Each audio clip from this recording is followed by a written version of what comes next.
Hello guys, welcome to practice mock. तो as you know कि RBI grade B 2024 exam is around the corner. We are expecting कि ये जून के अंदर conduct हो जाए, नहीं तो अगर पोस्टपोन होता है तो जुलाई में ऑफ कोर्स हो जाएगा। तो हमारे पास बहुत कम टाइम बचा है, स्पेशली अगर आप बिगिनर हैं। हाँ, अगर आप रिपीटर हैं, आपने पहले इंटरव्यू तक पहुंच गए हैं, फेज 2 तक क्लियर कर रखा है, तो आपके लिए टाइम सफिशिएंट है।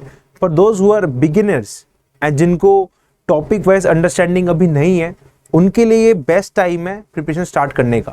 बिकॉज अभी क्या है, एग्जाम्स आपको दिख रहे हैं सामने आते हुए, नोटिफिकेशन का आइडिया लग रहा है आपको, तो आपको मोटिवेशन यहाँ पे मिल जाएगी इजीली। तो स्टार्ट करने के लिए फेज 1 की प्रिपरेशन आपको क्या चाहिए, आपको पहले सिलेबस पता होना चाहिए उसका।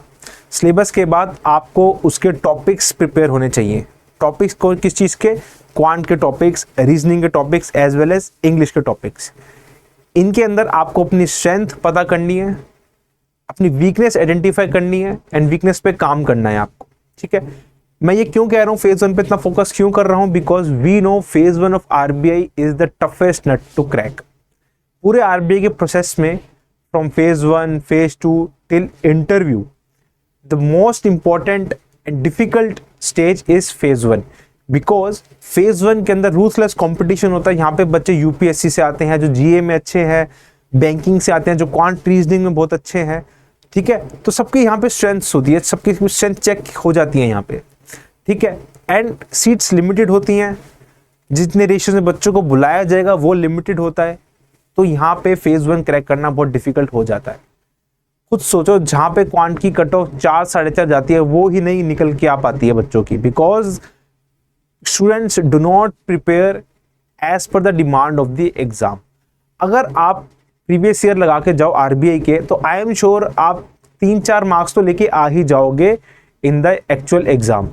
ठीक है, तो ये करने के लिए आपको क्या चाहिए, आप कैसे सेक्शनल कट ऑफ क्लियर कर लोगे क्वांट रीजनिंग की, what do you need, you need your skills, means you are aware about that question before you are solving in that exam। Exam में अगर आप पहली बारी कोई क्वेश्चन सॉल्व करते हैं एंड वो वैसे टाइप का क्वेश्चन आपने पहले सॉल्व नहीं किया हुआ है, तो आप वो क्वेश्चन या तो टाइम बहुत लगाओगे या कर ही नहीं पाओगे, टाइम वेस्ट कर दोगे।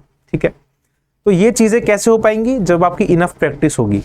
ठीक है, तो आपकी इनफ प्रैक्टिस होने के लिए प्रैक्टिस मॉक आपके लिए लेके आया है RBI grade B phase 1 PDF course, जो आपको at a very minimum cost of ₹499 provide किया जा रहा है। इसके अंदर हम आपको क्वांट, रीजनिंग, इंग्लिश सबकी टॉपिक वाइज पीडीएफ लेके आए हैं आपके लिए। इस टॉपिक वाइज पीडीएफ में आपको concept notes of let's some time speed distance अगर हम पढ़ रहे हैं तो उसके कॉन्सेप्ट नोट्स भी होंगे, यानी ब्रीफ बताया जाएगा। फिर उस पे इजी टू डिफिकल्ट क्वेश्चंस की पीडीएफ होगी और आप इस पीडीएफ को लर्न करके पढ़ के बेसिकली आरबीआई टाइप के क्वेश्चंस को अच्छे से सॉल्व कर पाएंगे एग्जाम के दौरान। ठीक है, अब मैं आपको डिफरेंस बताता हूं एक मॉक टेस्ट से प्रिपेयर करने में और एक पीडीएफ कोर्स से प्रिपेयर करने में।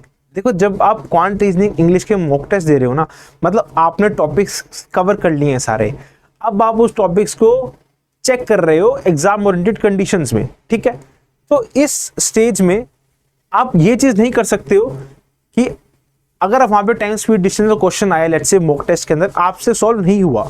ठीक है, आपने सॉल्व नहीं, मतलब आपने वो कॉन्सेप्ट अच्छे से नहीं पढ़ा है एंड आपने वो मॉक टेस्ट में भी स्किप कर दिया।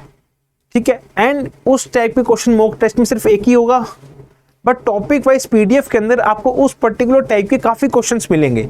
ठीक है, तो आपको पहले क्या करना है, अभी मैं क्या सजेस्ट करता हूं, अभी मॉक टेस्ट आप 1-2 दे लो, अपने चेक कर लो पैटर्न क्या है, अंडरस्टैंड कर लो। साथ में ये पीडीएफ कोर्स लेके हर एक टॉपिक वाइज कमांड तैयार कर लो, अपने फेवरेट टॉपिक्स बना लो जो आपके टिप्स पे हो।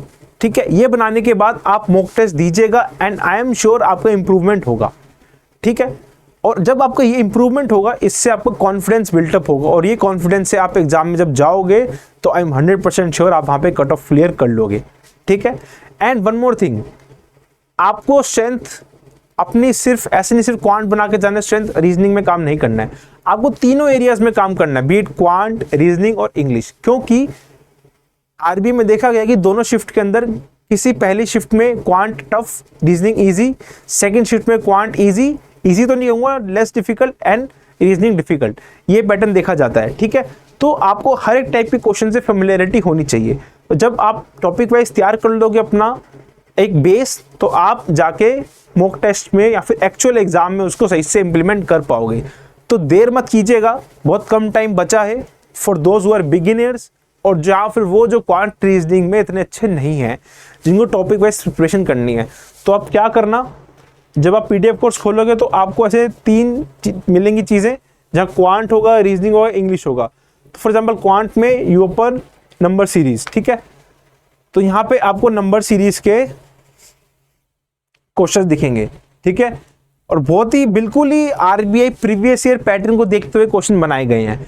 तो जब आप इनको सॉल्व करोगे आपको पता लगेगा आरबीआई कैसे क्वेश्चन पूछ रहा है। ठीक है, सो प्रीवियस ईयर पैटर्न को देखते हुए specially in last 3 years question को डिजाइन किया गया है। तो these are top notch questions, solve them, make your own notes and implement first in the mocks, then in the final exam, and I am sure you will clear the sectional cutoff। ठीक है, इसका price कितना है? When you buy a test you will find कि 499, जिसकी हमारी tenure रहने वाला है इस कोर्स का 6 महीने का, 6 महीने तक इसकी वैलिडेशन पीरियड है। ठीक है, बाकी ये यहाँ पे प्रोवाइड किया जा रहा है, सिर्फ इंग्लिश में अवेलेबल है, हिंदी में अवेलेबल नहीं है। ठीक है, प्रीवियस ईयर पैटर्न्स लेवल के क्वेश्चन है एंड उनके सॉल्यूशन काफ़ी अच्छे वे में एक्सप्लेन किए गए हैं। एंड तीनों सब्जेक्ट्स है, क्वांट है, रीजनिंग है, इन इंग्लिश है। So do not wait, go and buy and streamline your preparation. All the best.